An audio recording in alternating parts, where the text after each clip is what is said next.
Hello പ്രിയപ്പെട്ട കൂട്ടുകാരെ, ഇന്ന് ഞാൻ നിങ്ങളെ കാണിക്കുന്നത് എൻ്റെ വീടിൻ്റെ മുൻവശത്തു കൂടി ഒഴുകുന്ന ഒരു മനോഹരമായ തോടാണ്.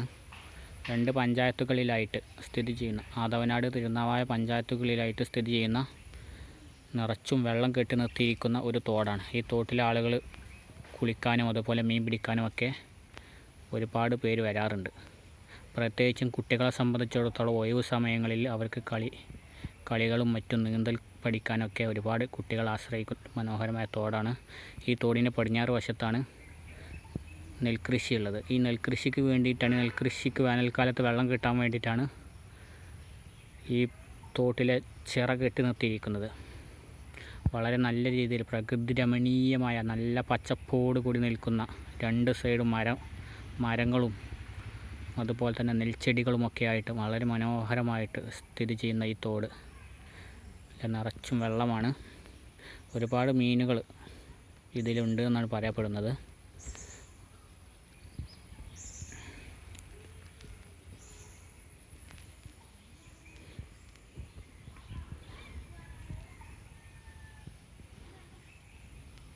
എല്ലാവർക്കും ഇഷ്ടപ്പെടുന്നൊരു കാലാവസ്ഥയിൽ ഈ തോടിൽ നീന്തി കുളിക്കുക എന്നുള്ളത് വളരെ രസകരമായ പ്രവൃത്തിയാണ്.